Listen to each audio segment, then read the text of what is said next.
दोस्तों, शारदा माँ के लिए एक बार प्रेम से बोलो जय माता दी।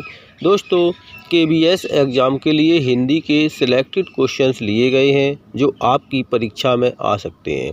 तो बिना समय की देरी के क्वेश्चन शुरू करते हैं। क्वेश्चन नंबर 1 है, आकाश पाताल के बीच लगने वाला चिन्ह है।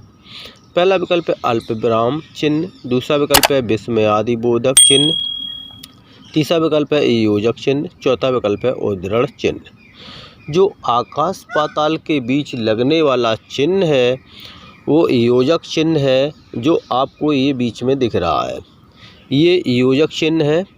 इसको आप ध्यानपूर्वक, इसका तीसरा वाला विकल्प सही है। क्वेश्चन नंबर 2 है, बिल्ली छत से कूद पड़ी। बिल्ली छत से कूद पड़ी में कारक विभक्ति है। पहला विकल्प है अधिकरण कारक, दूसरा विकल्प है संप्रदान कारक, तीसरा विकल्प है करण कारक, चौथा विकल्प है अपादान कारक। बिल्ली छत से कूद पड़ी वाक्य में अपादान कारक है, इसका चौथा विकल्प सही है। कोई वस्तु कहीं से अलग होती है तो वहाँ पर अलगाव उत्पन्न होता है, इसलिए इसे अपादान कारक कहते हैं। क्वेश्चन नंबर 3 है, द्विगु समास का उदाहरण इनमें से कौन सा। पहला विकल्प है माता पिता, दूसरा विकल्प है यथाशीघ्र, तीसरा विकल्प है नवग्रह, चौथा विकल्प है पीताम्बर। जो द्विगु समास का उदाहरण है इसमें वो नवग्रह है, इसका तीसरा विकल्प सही है, क्योंकि जिस वाक्य में संख्यावाची पद होता है वो द्विगु समास के उदाहरण में आते हैं। क्वेश्चन नंबर 4 है, हिंदी भाषा को किस लिपि में लिखा जाता है। पहला विकल्प है ब्राह्मी लिपि, दूसरा विकल्प है ब्रेल लिपि, तीसरा विकल्प है गुरुमुखी लिपि, चौथा विकल्प है देवनागरी लिपि। हिंदी भाषा को जो लिपि में लिखा जाता है वो होती है देवनागरी लिपि, इसका चौथा वाला विकल्प सही है। क्वेश्चन नंबर 5 है, निम्नलिखित में से कौन सा शब्द बादल का पर्यायवाची है। पहला विकल्प है नीरद, दूसरा विकल्प है नीरज, तीसरा विकल्प है अम्बुज, चौथा विकल्प है पंकज।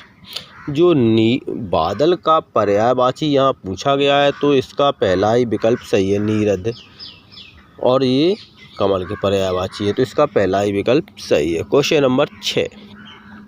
नंबर 6 है, श्याम धीरे धीरे चलता है।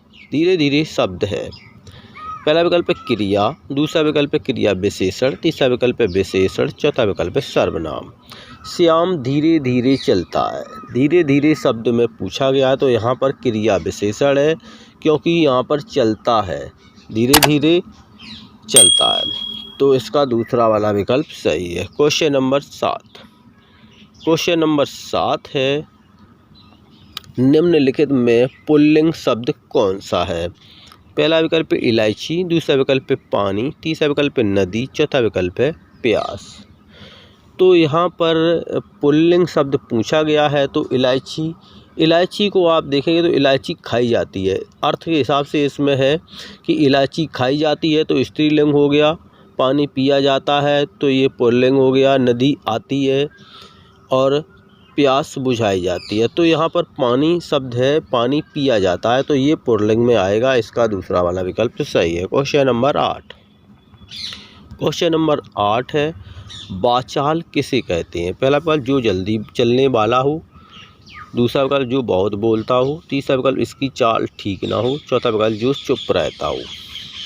वाचाल जो है वो जो बहुत बोलता हो उसको कहा जाएगा, इसका दूसरा वाला विकल्प सही है। क्वेश्चन नंबर 9 है, यह नई साड़ी है, वाक्य में नई शब्द है। पहला विकल्प सर्वनाम, दूसरा विकल्प है संज्ञा, तीसरा विकल्प क्रिया विशेषण, चौथा विकल्प विशेषण। नई साड़ी में नई पूछा गया है तो ये विशेषण होगा, क्योंकि साड़ी की जो विशेषता बताई जा रही है वो कैसी है, नई। यहाँ पर पुरानी होता फिर भी ये विशेषता है, तो अच्छी हो या बुरी हो विशेषता बताई जा रही है तो यहाँ पर विशेषण होगा, इसका चौथा वाला विकल्प सही है। क्वेश्चन नंबर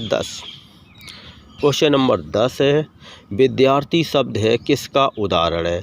पहला विकल्प है वृद्धि स्वर संधि का, दूसरा विकल्प है गुण स्वर संधि का, तीसरा विकल्प व्यंजन संधि का, चौथा विकल्प दीर्घ स्वर संधि का। विद्यार्थी जो शब्द में पूछी गई है यानी ये संधि है तो इसमें दीर्घ स्वर संधि होगी, इसका चौथा वाला विकल्प सही है। दोस्तों मेरा वीडियो लाइक कर लो और चैनल को सब्सक्राइब कर लो। चैनल को सब्सक्राइब करना आपके हित के लिए होता है क्योंकि जो भी वीडियो डाला जाएगा वो आपके पास तुरंत आएगा। और बेल आइकन को ऑल नोटिफिकेशन पर प्रेस कर लो क्योंकि लेटेस्ट वीडियो आपको तुरंत मिलेगी। और वीडियो के अंदर कोई कमियां हैं, अपना कोई सुझाव है तो हमारे कमेंट बॉक्स में लिखकर भेज देना। और वीडियो आपको अधिक पसंद आया है तो अपने मित्रों को भी शेयर कर देना। धन्यवाद। वंदे मातरम।